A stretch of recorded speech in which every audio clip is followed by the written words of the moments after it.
Hi all. So the October episode of Questions on My Mind comes from an impromptu conversation that I was having with my friend Liz Sargent, who is a wonderful functional health therapist and an absolute genius in that area. And the conversation we were having was around how we can build resilience, how we can show up energized to really make a success of our lives. And some of that conversation even went to what is success and how do we know that we're being successful? What does it mean for each different person? So join me for this episode. It was an impromptu conversation, as I say. We didn't have as much time as we would normally have for recording. And so that conversation could have gone um, to so many other places. And maybe there are future podcasts in that. But for now, enjoy this episode.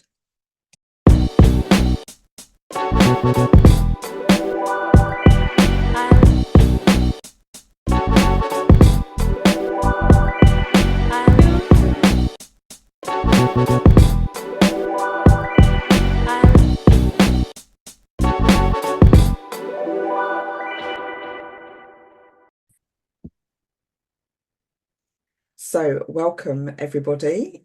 I am wanting to talk today about resilience and energy and performance when operating in a high performance culture, which is usually the corporate space. And I've brought back the wonderful Liz Sargent.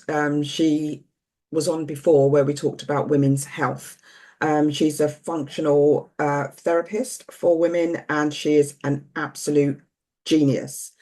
I've worked with her in the past, and she's doing all sorts of great things out there, talking to corporate organizations about how they can keep their staff resilient and energized. So, welcome, Liz. Thank you so much, Jackie. It's such a pleasure to be here today and also to dive into today's topic because this was a topic that I was actually just talking about yesterday to a group of very senior leaders. So it's very pertinent to a lot of the conversations I'm having at the moment. Yes, I'm sure, and it's topical. So if I speak for myself, and I'm sure there are lots of women in this space. I've always been striving to be the best that I can be, wanting to be on top of everything, um, particularly in the workplace, just wanting to be the best at what I do. Um, and at times that has just led to the work being the main focus. And if that meant I don't have breakfast, I don't maybe eat at night because I've stayed in the office till 8 o'clock or whatever it is. So long as that success was happening in the workplace, it's almost that like I forgot about my own self and my own health Mm, and well-being and how I support that. And added to that, I think there's this desire to be on top of things at work, but also um, in that space of peak fitness and wanting to be in the gym or going running or doing all those things that are outwardly yeah. looking successful, but might actually just be depleting you on the inside. Mhm. Could you speak to some of that? And maybe we can just have a little bit of a riff on that. Yes, a lot to unpack here. I love Yeah. it. And actually, when you were saying that, for me, it brought the swan analogy to the forefront of my imagination, where you have got this serene swan-like figure. And this used to be me. So my background is I used to work in corporate. So I had 10 years. I worked in the commercial side and the pharmaceutical sector. Um, in London and then abroad running international marketing. And then I transitioned into functional medicine, nutrition, women's health, and now bring them together. And that was absolutely me in my 20s and early 30s. I was that swan. And people would say that. They were like, how are you doing all these things? There's so much going on, and you just look so serene as you move through the office and you talk to people and you take on these projects. Under the surface, I was paddling so hard. Yeah, And where I was leading myself also wasn't in alignment with actually my true self. I was very much muscling through. I was doing so much what you said with regards to eating more of a grab and go type diet, working all hours, achieving, trying to exceed expectations. And that essentially is a pattern that I had been doing for years and years since being at school, right? Exceeding expectations, getting the good grades, going to university, getting on a graduate scheme, all the things, getting a house in London, getting a little blue MX-5 sports car, exceeding. And it was all outwardly. And I yeah, looked like this swan, but under the surface, I was paddling so hard and I would get home and just be absolutely exhausted to the extent that in my early 30s, I did have a burnout situation. And for me, so much of what I do now is around empowering women and also men in organizations around fostering this flexible resilience and understanding for us to be operating in our peak performance.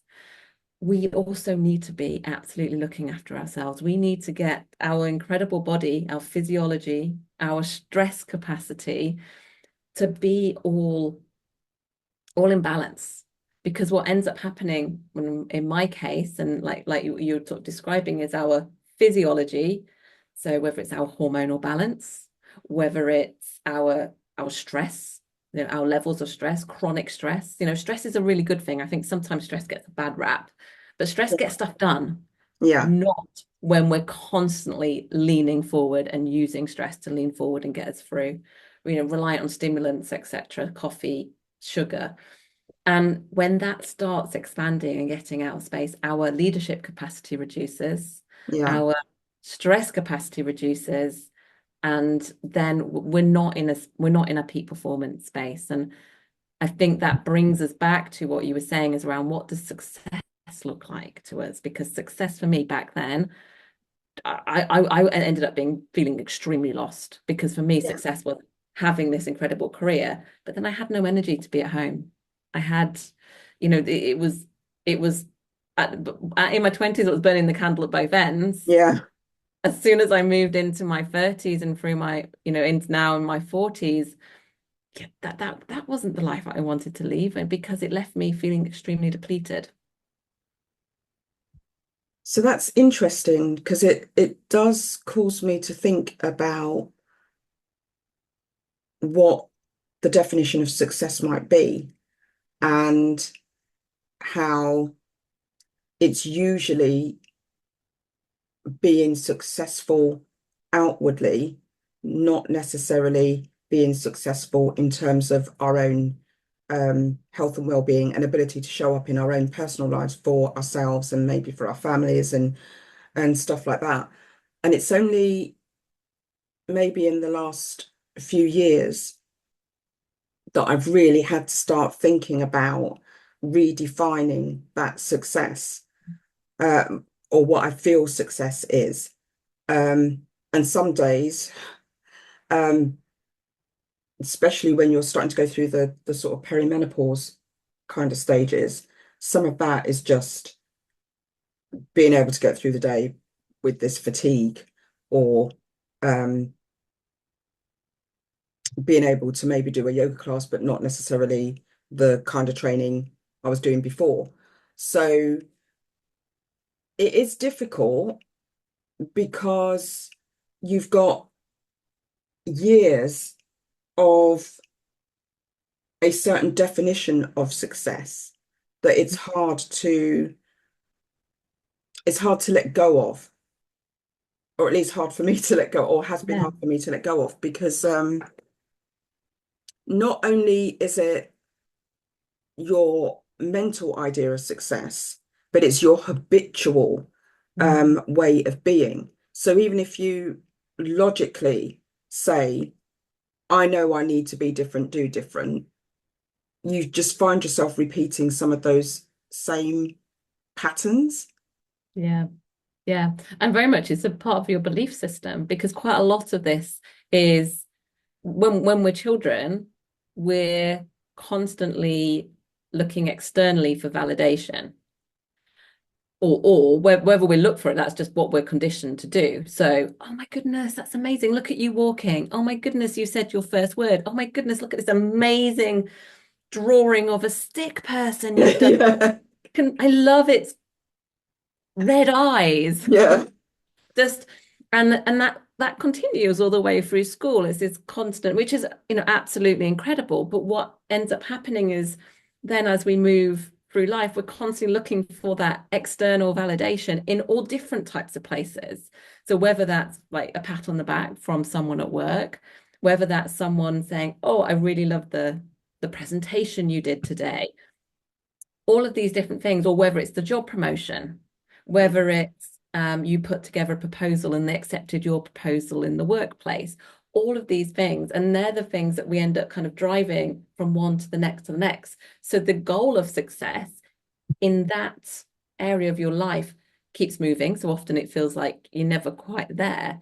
But also because success in those younger years is often defined by um, academic or type achievements.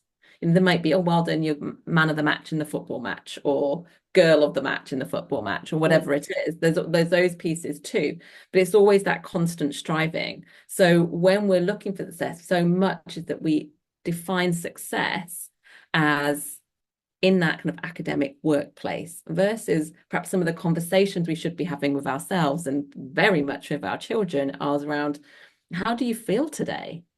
Actually acknowledging your feelings and being attuned to your feelings in a day should absolutely be a success measure. Have you led yourself today how you desired to lead yourself with with joy or with passion or with compassion, or we can start setting some of these little boundaries and start recognizing a much wider definition of success in our lives, because success could just be having a gorgeous meal with your other half and having a conversation. And that sounds so small in what we have been led to believe what success looks like. And often in our pursuit of external success, commercial success, we leave behind personal success. And that, going back to what you were saying, is around not having time for self, not having time to essentially kind of like fill up our own cup, fuel ourselves correctly, look after our nervous system.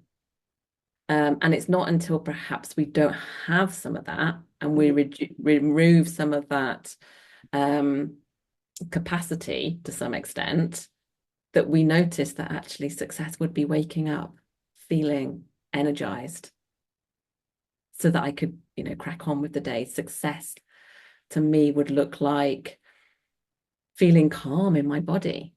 Mm.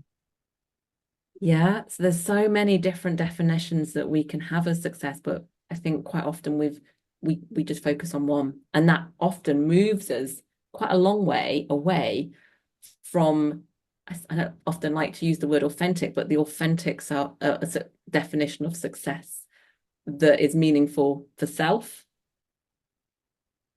And as you were saying that, I was thinking that if we got that success for self right, it feels like the knock-on effect is that you would actually be more successful in those outer endeavors as well, because you'd have the energy and the resilience to be that. 100%. Yeah, 100%. How, however, and I know these conversations have started to be had in more corporate spaces, and there has been more of a move to cultures where we do look at resilience and how people can be at their best and that kind of thing.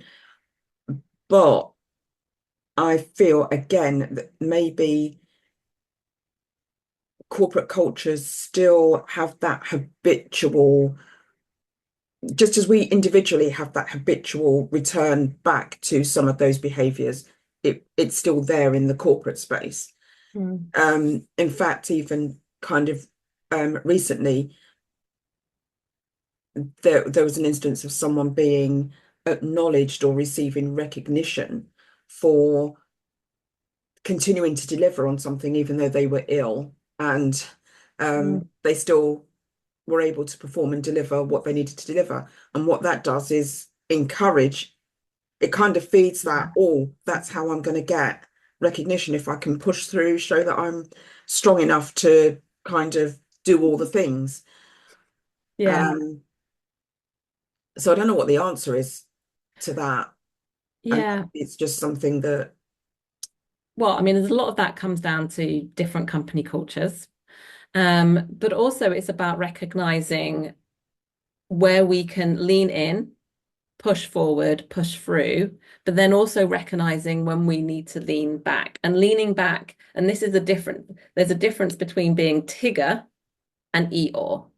So Tigger is where you're go, go, go all the time, which is the trap you can get into, and a lot of people get into. I certainly got into that trap yeah, when you're in that corporate world and you're climbing that ladder, you're achieving all the things, you're exceeding expectations, and you're go, go, go 24/7. You're constantly leading in, and you're constantly living in a chronic state of stress and quite often disconnection with self, because yeah, at that point, you don't have the ability to, listen to what your body is telling you, listen to what your mind is telling you.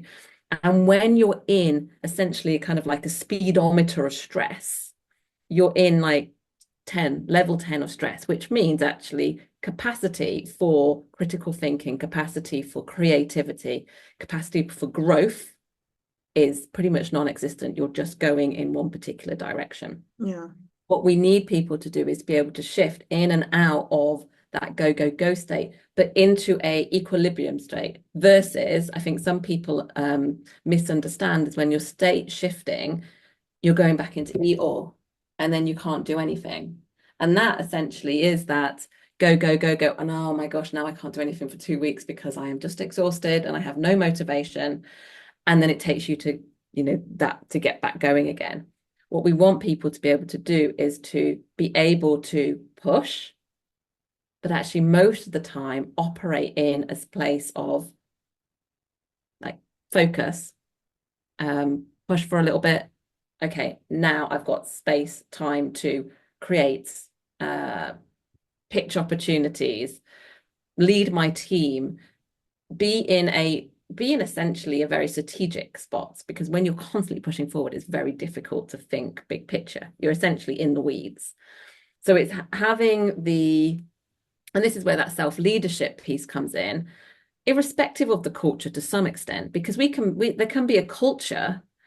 How we take that culture on and make it work for us comes down to us. And obviously you can play games if you need to in those cultures, but it's about understanding where you can lean in, and then when you need to not lean out, but just lean back to be able to grow essentially, and to be grounded.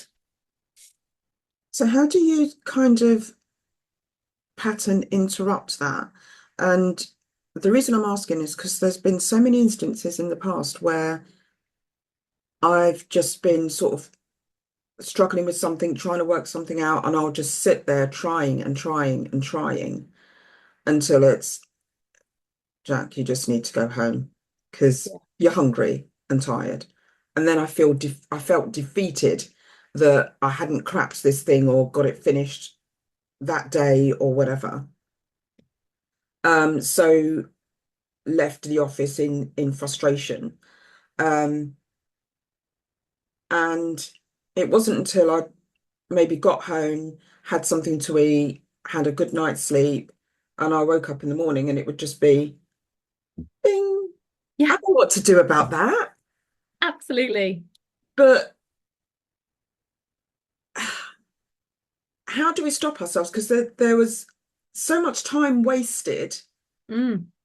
continuing to just push and push and push that didn't need to be, and energy depleted as well. Yeah, yeah. And you mean you just, were spot on there because really what we want to be doing is recognizing. So it's recognizing earlier, and it's just actually, first of all, starting to have awareness of this. Where am I leaning in? Am I constantly leaning in? Where do I make my best work? Like, for example, like so many people in the shower will just have so many Yeah, ideas because we're in a different brain state.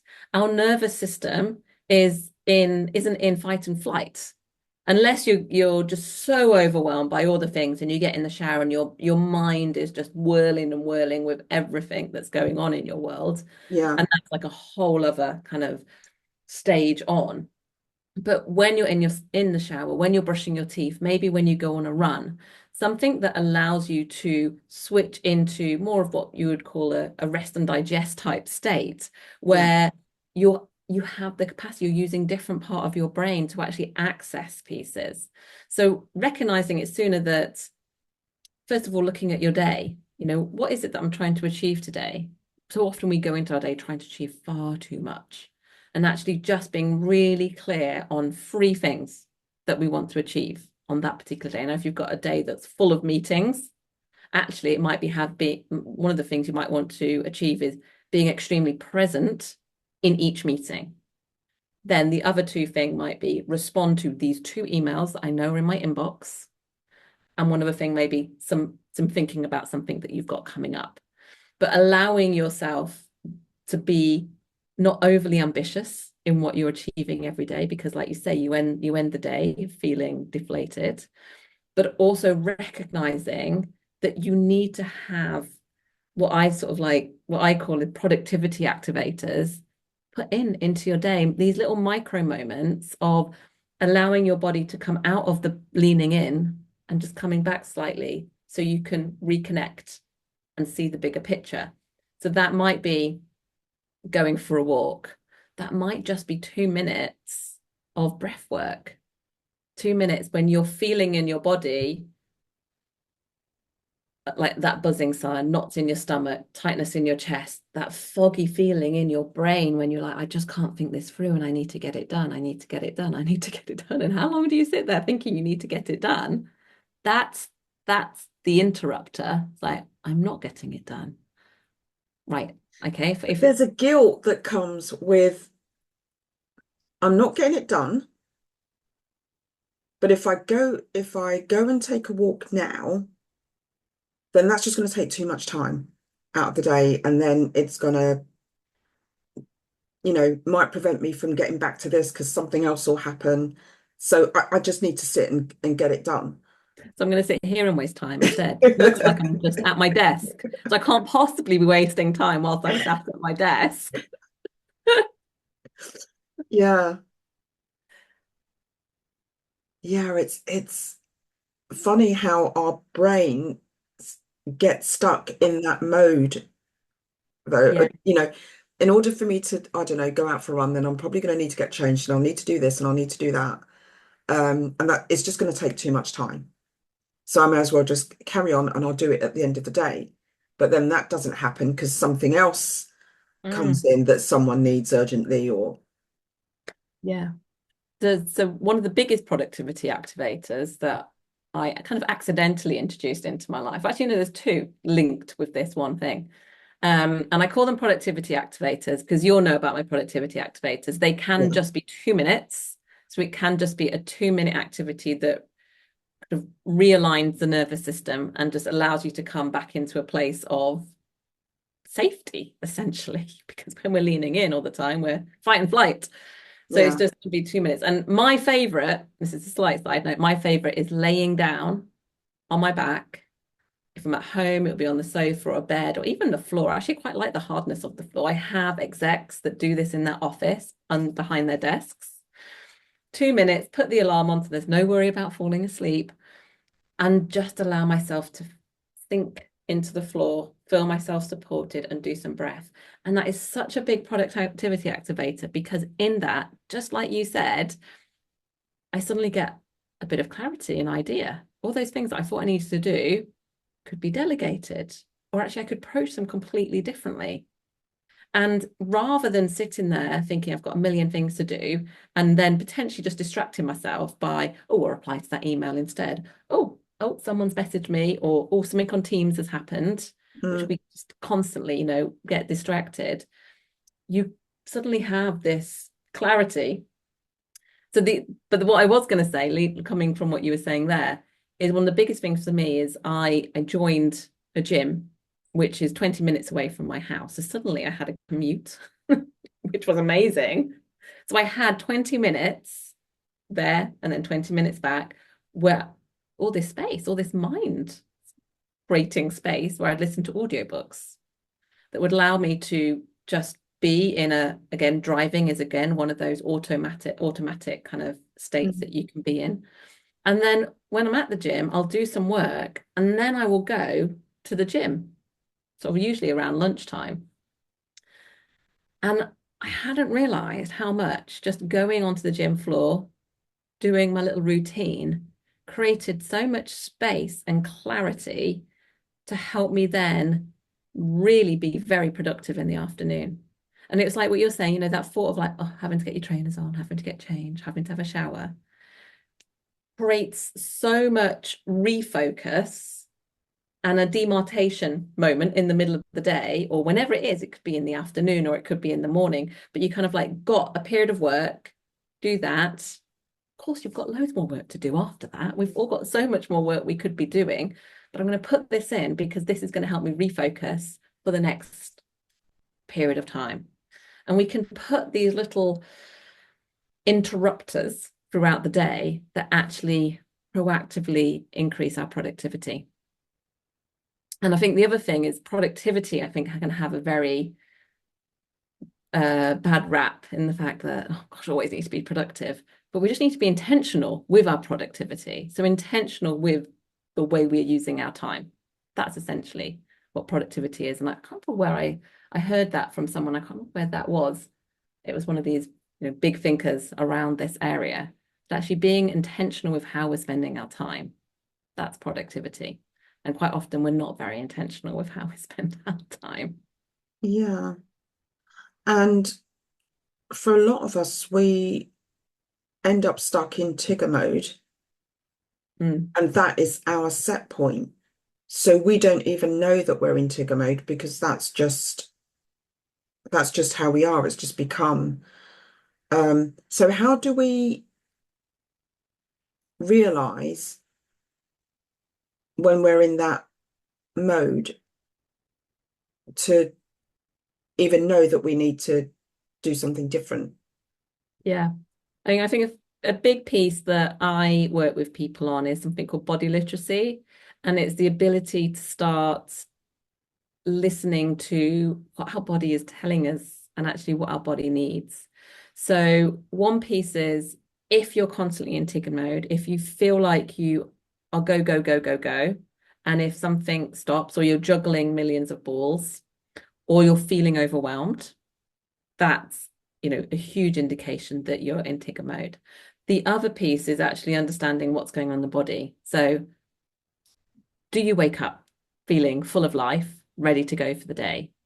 How does your energy ebb and flow throughout the day? Do you have a 11 o'clock slump? Do you have a mid-afternoon slump? At the end of the day, are you exhausted? Or do you go for an exhausted period in the afternoon and then turn into a night owl?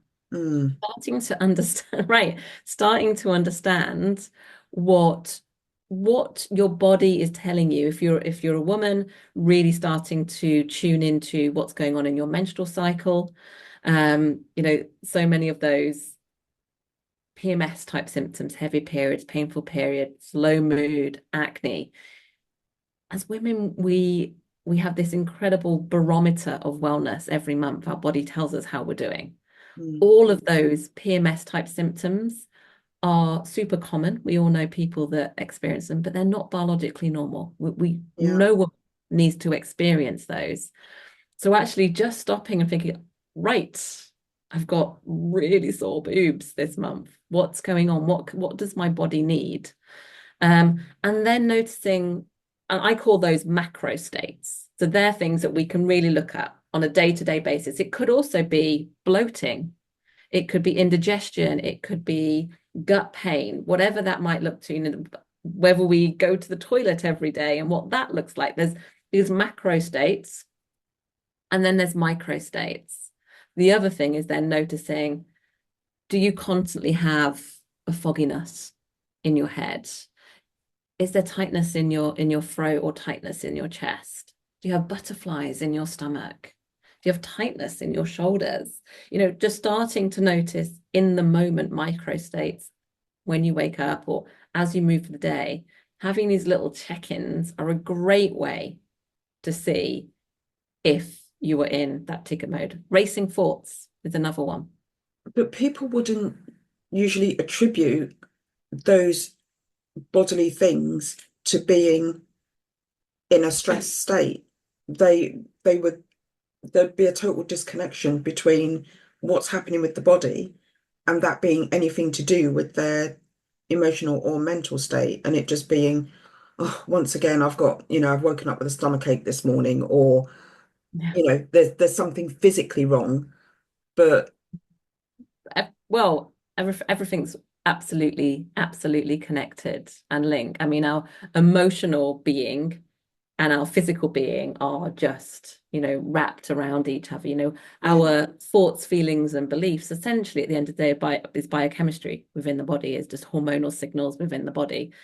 And that then gets translated to all other types of symptoms. So all of our bodily systems will be compensating, particularly if we're in a chronic stress state, you know, particularly if our adrenals are constantly on that go, go, go. If essentially we're going through life believing there's a threat around the corner. yeah, So we're yeah, on high alert, and that's not sustainable. So that will automatically have our other systems. We're like, so okay, well, I've got you. I will down regulate what I'm doing because you need to be fully alert all of the time. And that's not sustainable. So we then start to see the physiological self start to shout louder. So as we move through life, through our 30s, 40s, and 50s, if we haven't tuned into this, that's where we experience burnout. That's where we experience, you know, when we've been talking about high performance at the beginning, high performance becoming extremely difficult to achieve because we we can't perform at that level anymore like we used to when we were in our 20s. We can't like have those like snap decisions or those moments of clarity or that ability to think extremely strategically and have the breadth to take in a lot of information, process it, and then create genius because we're in that chronic state of stress. so we would just tend to think, "Ugh, it's because of this perimenopause, menopause thing, age. I'm just not up to this anymore."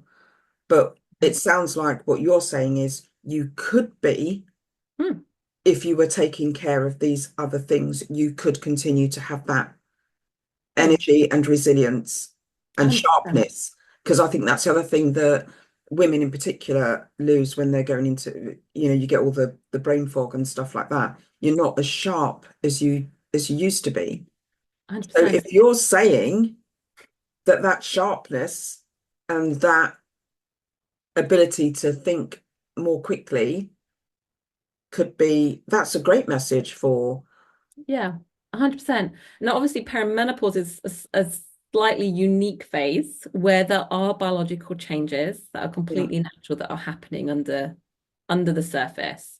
And estrogen, as that declines, and as progesterone declines as well, that will have an impact on cognitive ability.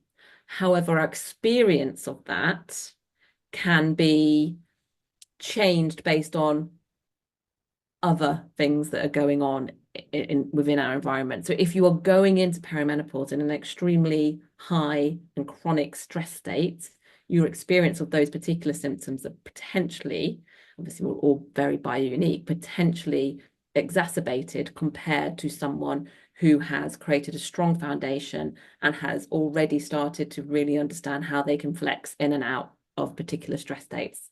And yeah, has got a better foundation essentially. So perimenopause is a unique place because there's a stage because there are other things going on under the surface, but there's so much we can be doing to support ourselves during that to make that journey significantly easier.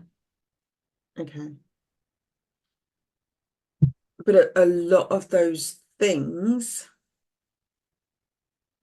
require lots of consideration of the way you eat, the way you move, the supplements you take, the time you, the way you sleep, things that you probably should have been working on before, but now it's what's the word? Overwhelming because they are a number of big changes you need to make to kind of to try and manage that on top of still trying to spin all the plates. So Yeah, what are the one or two key things that if you haven't been doing the work before to maintain that equilibrium, what would be the one or two main things you would say we should, as a minimum, focus on if we want to remain energized and resilient? yeah. And I think actually one of the things if you just said then, I know you didn't mean it in this way, you said if we haven't been doing the work before, and it makes it sound like nurturing ourselves with good food, Yeah. caring for ourselves with sleep, which is a foundational piece that we need as humans, is hard work, But if right? you remember, they used to boast that Margaret Thatcher, I think it was Margaret Thatcher and others, only needed 4 hours sleep, So that's what people aspire to. Yeah, get you down a great big hole of desperation.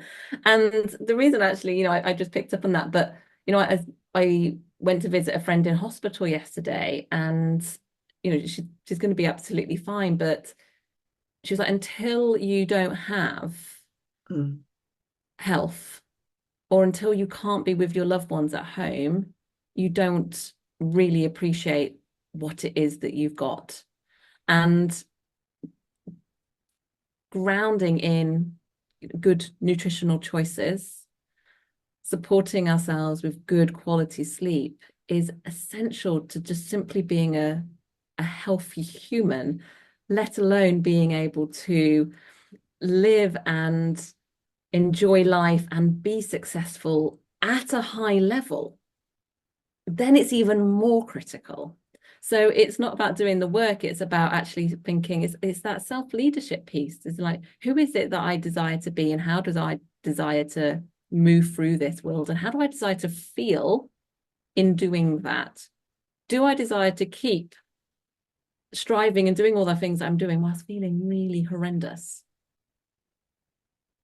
Or do I desire to actually feel full of life, have ability and capacity to have so much presence and love at home whilst leading a really successful team in the workplace?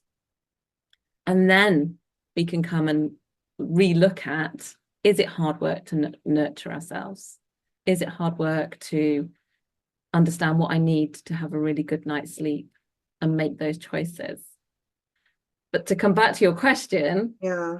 the simple things that we can be doing is not to overthink everything.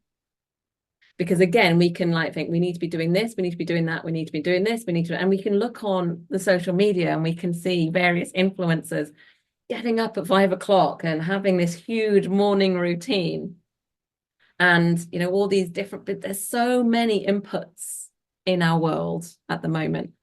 All we need to be doing initially is just getting curious about what serves us, and being curious around what are you currently doing that might not be serving you, because we can get into a lot of habits that aren't helpful. Yeah. And then just starting to understand, okay, let's change or move, course correct a little bit, one thing at a time. And quite quickly, you'll see things compounding in a positive direction towards where you want to be versus away from. a lot of the time we are making, unless we're being intentional with our choices, we can be making choices that are actually moving us away from where we want to be going and how we want to feel.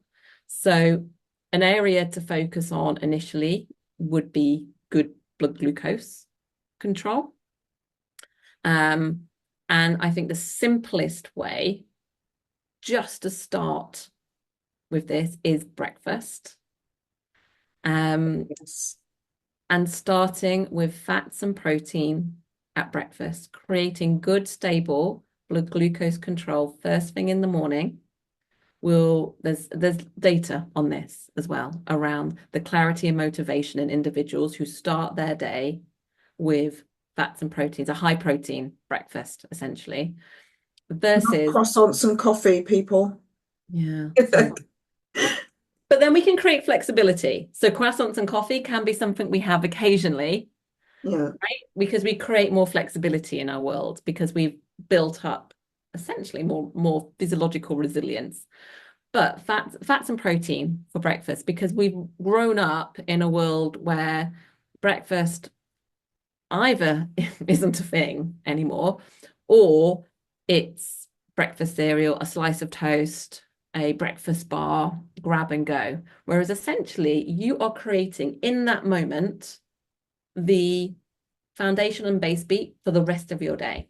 So if you're not giving that any thought, you're giving very little thought to how you're going to feel at 10:30, which will then influence your choices at lunchtime. It'll influence your ability to think quickly in a meeting.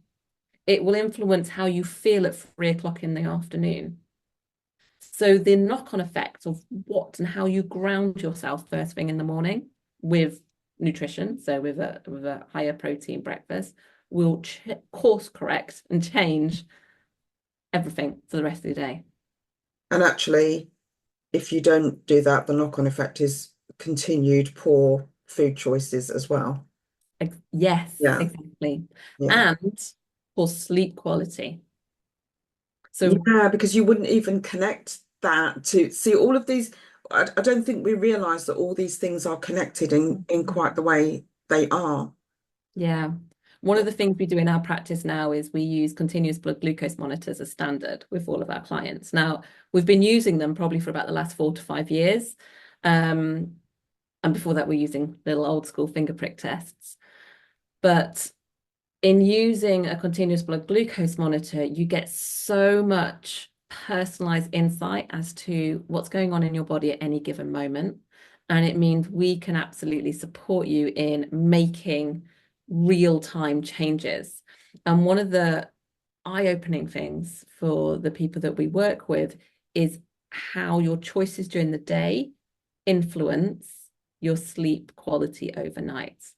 And when you have poor blood glucose during the day, more often off, and I will say this probably about 90% of the time, overnight, people will be, and mainly women, we mainly work with women, but they will be waking up at around between sort of 3 and 4 o'clock in the morning, either having a night sweat, thinking they're waking they need because they need the toilet, um, or just waking for no reason, or waking and then struggling to get back to sleep. Mm, And what's happening is because of the poor blood glucose control during the day, they're actually going into a hypo situation about around 3 o'clock-ish, between say 2 and 4, because at that time of night, our body's actually doing quite a lot of metabolic processes kind of overnight.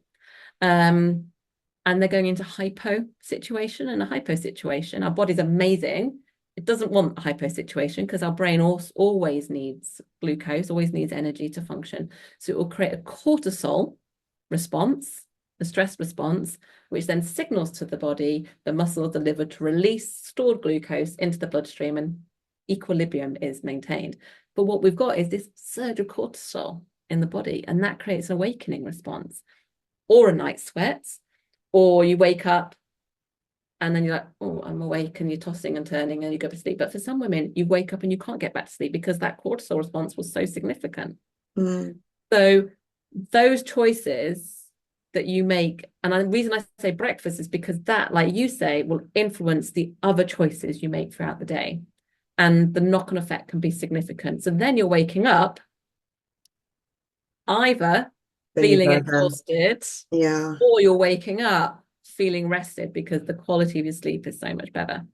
And you can then quickly see just in that one change, which is why I was saying it doesn't have to be throwing everything out. You can just make one change, the compound effect of that over the course of the week, over the course of the month.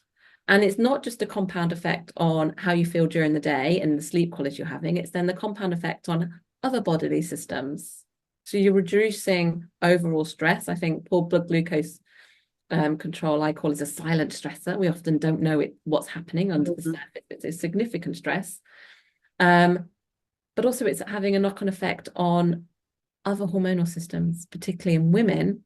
If we're thinking about our reproductive hormones, those monthly symptoms and our experience of perimenopause. Fascinating. Uh, I could talk about this for ages. I am conscious we've probably only got about 10 minutes left before we need to wrap up.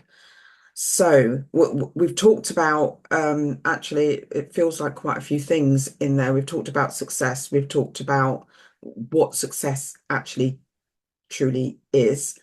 Um, Resilience, how we look after ourselves. So I think to kind of summarize, if we're wanting to be maintain ourselves in a peak performance kind of state so that we are at our best for our lives generally, of which being in a high performing job is one aspect of it.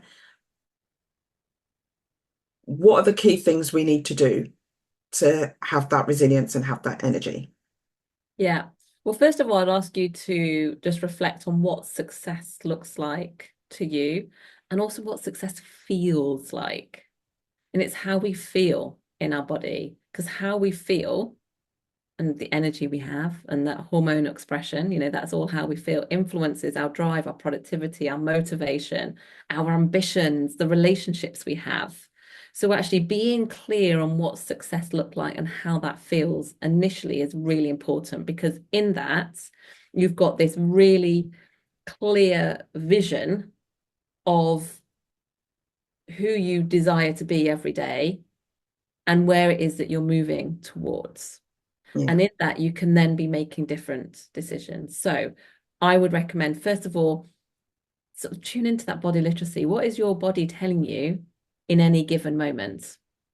Where do you feel? Allow yourself micro moments throughout the day of just pausing and then just feeling, what do I feel in what am I feeling really fuzzy in my head?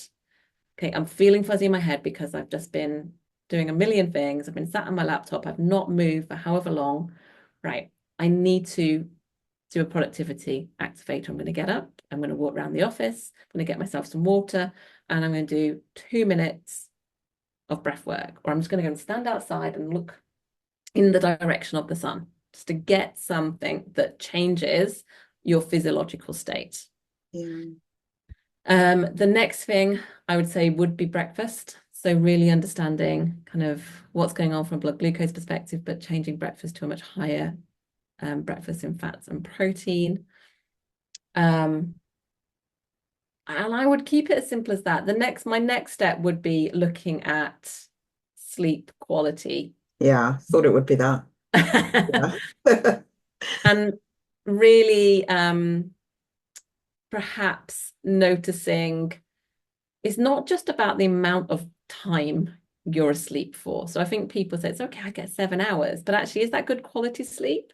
Because if you're on your laptop, probably into like 6, 7 o'clock of the evening, if you are using your phone into the evening and before you go to bed, if you're watching TV up until before you go to bed, the quality that will dramatically decrease the quality of your sleep, because the blue light Yeah, that's being emitted from those devices will increase cortisol levels, reduce melatonin, and that will impact your early sleep cycles. So you will not be getting the deep sleep that you need in those early that early part of the evening, soon after you've gone to sleep.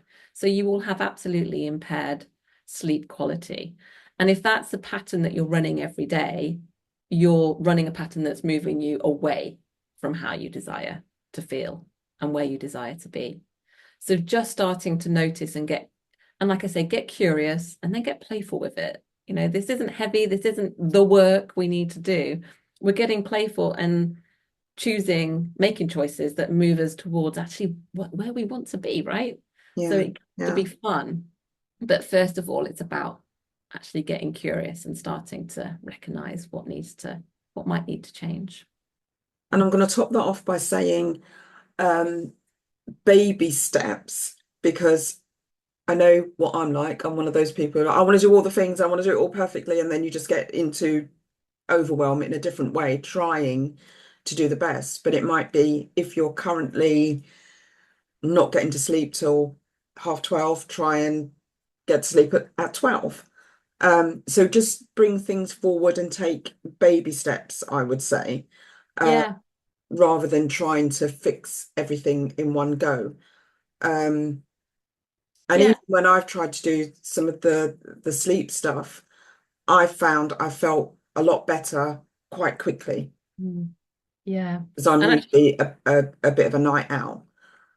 So definitely. yeah, And even that's that piece that you're saying about going to bed at half 12 or 12, think about what you're doing in the time before. So actually you could keep that is quite a late bedtime, yeah. just FYI. But you could keep the time the same, but 2 hours before that, so at 10 o'clock, there are no devices on.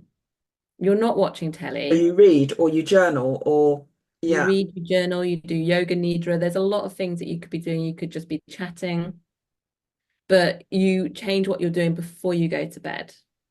So that would be, and that for some people will feel really difficult because it's about finding a new routine. But I think sometimes before we go to bed, we move into those sort of mind-numbing type activities like watching something on Netflix, which brings us into a whole other conversation around what are you consuming before you go to bed? Is yeah, it the news? Is it an on-edge drama? That 100% is yeah. going to influence your sleep quality. It's going to raise your heart rate. Your brain doesn't know that those tense things aren't happening to you. So again, being really mindful of all the things that are going on in your environment. So, if you want to keep your bedtime the same, keep your bedtime the same, but be very conscious about what's happening in the run up to that. Thank you so much, Liz, for joining me a second time. And that there's just so much in there that we could delve into deeper. But we don't have the time today. Um, but I would say Liz is an absolute genius in this space. I will put in the show notes how you can contact her, how you can work with her. Um, I've worked with her and had absolutely brilliant results. And I would say, in closing, don't expect to turn things round on a dime, because I think we also have that expectation with societally as well, that we can turn things around. Years of um, perhaps not looking after ourselves as well as we could, we think, by maybe, you know, there's a meme about eating a salad and looking for the results the next day. It's that kind of thing. It's a process, I would say. Yeah. Um, yeah, rather than an overnight thing. So the sooner you start, the better. Yeah, and also remember our bodies do react really quickly. They're designed to rejuvenate. So when we do start giving them what they need, the compound effect is remarkably quick. As you said, changing that small pattern to your sleep habit made a huge difference, over the course of a week. So whilst longer term things can take, a little while, short-term wins can really be experienced. Ah, brilliant, brilliant.